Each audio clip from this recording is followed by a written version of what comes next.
Sawadika. April the 19th. If you don't know me by now, you will never.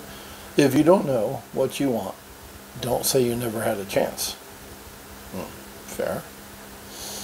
It's always crooked. Why am I crooked? Why is life crooked? It should be perfectly centered. There. Alright, for any of my OCD viewers out there, I just centered it. We all seek to be centered. Anyway, don't say you never had a chance if you don't know what you want. The people who complain the loudest about never having an opportunity in life are usually the ones who always have a ready excuse for their failures. Wow, he's taking shots across the bow again today. Not towards me, but towards some people. Nothing is ever their fault. They are victims of their heritage, their environment, insufficient education, or any number of other factors that they perceive as placing them at a disadvantage. Wow. Okay, he's not pulling any punches. It's like, you know, there's some people who need to hear this, honestly.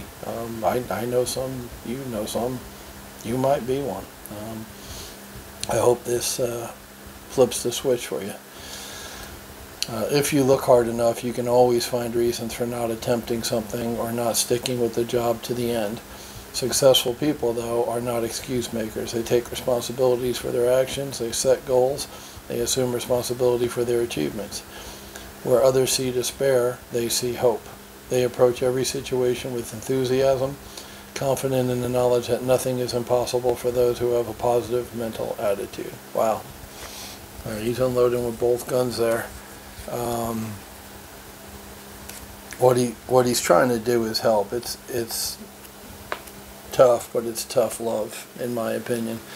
And what he's saying is, and this goes back to having the big hairy ass goal, or big hairy audacious goal, whatever you want to call it. It's got to mean so much to you that the excuses you've been telling yourself, you know, to why you haven't succeeded in the past, just don't matter anymore, because that's how bad you want the goal.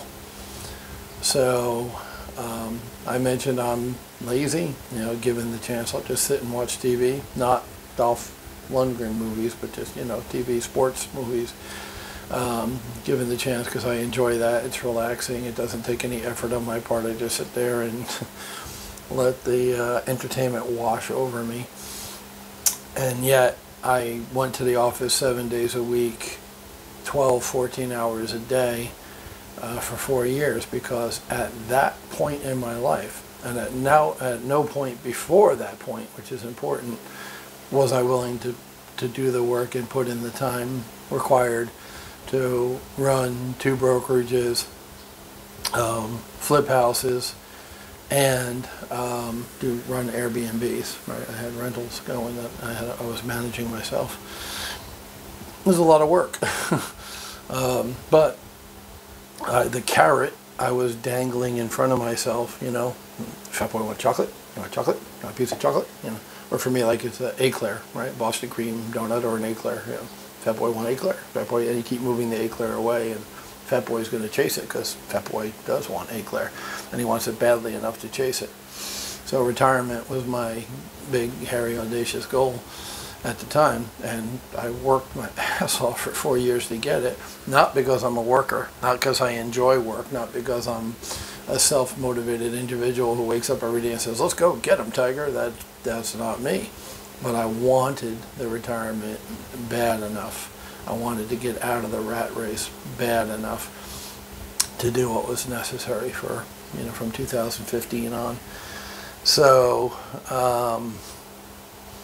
what's funny is that in 19, I would guess after the 4 years, I realized that there were more efficient ways to make money. So a lot of the money that I retired on came in 19. So as I said before, if I had learned earlier how to work smarter, I wouldn't have had to work that hard for 4 years.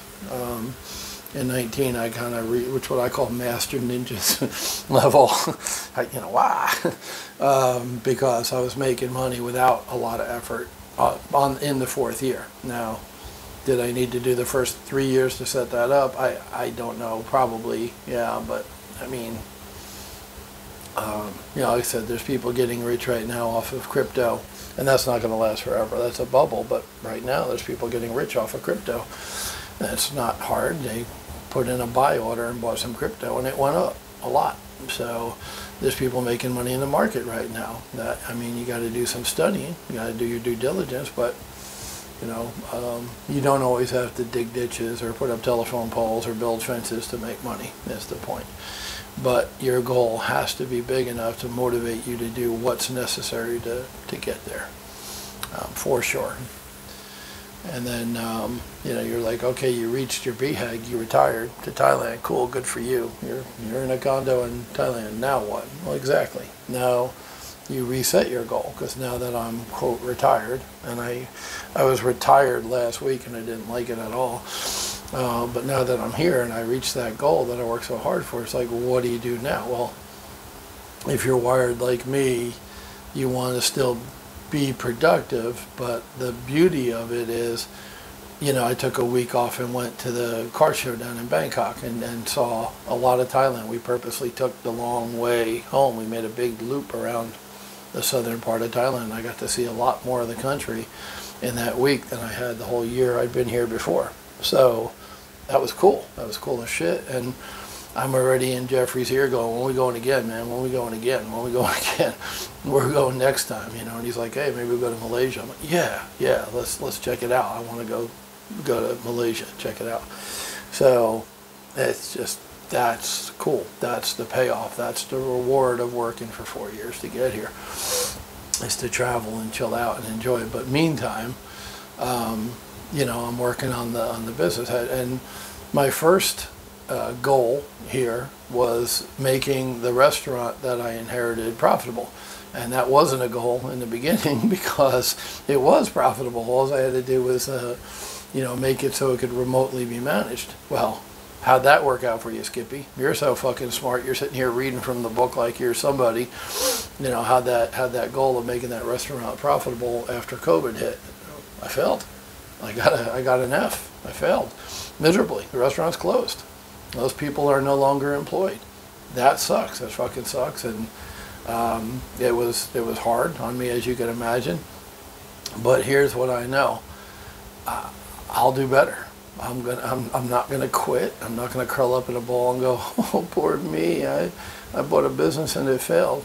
A lot of people's businesses failed during COVID. That's the exception of the ones who stayed open, who managed to survive, and I applaud them because they did something I couldn't do. So, but the point is, I'm not dead. I poured a shitload of money into that place and had to close it at the end, but I'm still here. I watched an interview with Dave Grohl. The Foo Fighters are one of my favorite bands. I just think Dave Grohl is insanely talented. I think he's a great drummer, underrated drummer. When he played with Nirvana, and still now he still drums. I mean, he played all the instruments on his first album. Now he went and hired a bunch of musicians, including Pat Smear, who at the end was kind of the second guitar player in Nirvana. He doesn't get a lot of pub, but he was there. He was backing Kurt up. He was a better guitar player than Kurt was. Kurt was a better singer-songwriter, but Pat was a better guitar player, so they snuck him in there at the end. He was the fourth member of Nirvana, just before Kurt committed suicide. So Dave knew him, liked him, recruited him, and and got a bunch of other musicians to fill out the Foo Fighters. But the first album that they released was actually Dave on bass, Dave on guitar, Dave on vocals, Dave on drums, and it's a great album. So other than Prince, I don't know somebody talented enough to put out a really good album where they played every single instrument and sang on it. That's Dave. So, and the Foo Fighters just, Everlong, the best, you're getting the best of you, and I got another confession to make. I mean, just great song after great song. Learning to Fly, I mean, I can name 10 songs that I like from them. They're solid. Recently, watching the Tube, I saw 25th anniversary. They've been around 25 years. That's insane. You want to talk about feeling old, right? Because I remember Dave in Nirvana, right, 1990, 91, and you know, now his new band that he started shortly after that is 25 years old, which is crazy. But where was I going with that? With Grohl. Fuck, see that? I lost the train of thought. I went too deep down the rabbit hole. Now I can't get back. I don't remember what was the point of talking about Dave Grohl or the Foo Fighters. Shit, my bad. Sorry, guys. Anyway, yeah. Dave Grohl. Okay, so Kurt Cobain was his friend. He wasn't just his bandmate. He wasn't just a hired drummer. They were friends. And when Kurt committed suicide, Dave woke up the next day and he's like, well, what do I do now? Like, he was totally lost. Remember, he was 21, 22, something like that. He was a young guy too, not super experienced in life. And he's like, where do I start? Like, you know, and it literally came down to, I'm going to brush my teeth.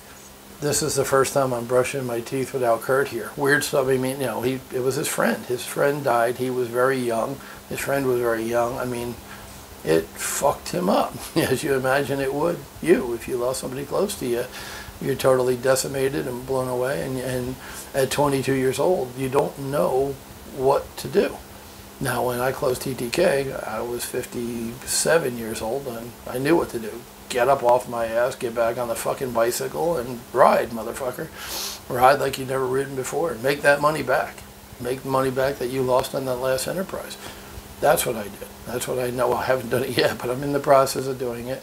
Today I'm going to the inspection place and taking the truck, you know, another step, another milestone, right? Get the plate, get the truck in my name, then I could sell the truck. So I got back up on the bike and started riding, and so did Dave. That was my point. I'm glad I remembered it in this video. Eventually, a friend, somebody sent Dave a note, a letter, saying, you know, the music needs you, or something like that. They're making a, you know, well, I don't know what you're going to do, but I know you got to make music. And that, he wrote the first album. Like I said, he played every instrument on that first Foo Fighters album, with a combination of songs that he'd had in the past plus new stuff he wrote. And that's reality. Is his goal was to be in Nirvana the rest of his life, although probably at some level he knew that wasn't going to happen, because very few bands are like the Rolling Stones, you know, where they stay together for 50 fucking years, you know, and they're still together, still performing, still making money, whatever. But that was his, you know, at 22 you're invincible, you're going to live forever, and so is the band, you know. And then all of a sudden, poof, Kurt's gone, and Kurt was the band. He was the driving force, so there's no more Nirvana. So what the hell do you do? Your life can't be over because Kurt's life's over, right? You got to pick yourself up and do what you're best at. And for Dave Grohl, it's music. And thank God he made that choice, because, like I said, I love the Foo Fighters, and a lot of fans. He's got hundreds of thousands of fans around the globe who also love his music and have for the last 25 years. So I'm glad he made that decision to get back up and ride the bike, make music, because that's what he does, and he's very good at it. So, yeah, that's, you know, once again, if you fail, don't make excuses. Don't have a pity party, Puddles the Clown pity party, whatever the fuck it is. Just fucking do it better the next time. I mean, you got to have that in you guys. If you don't, find it, because that's what you need. You're going to fail. Everybody fails. It's a learning opportunity. Okay, I don't want to do that again. Notice the new business I'm starting here is not brick and mortar. And we're getting a storage lot to put the overflow, but that's not brick and mortar. So, you know, it's not a retail shop, is the point. It's a storage area to put the overflow. But, yeah, you learn, you pick yourself up, dust yourself off, and move on. That's probably the biggest lesson from today.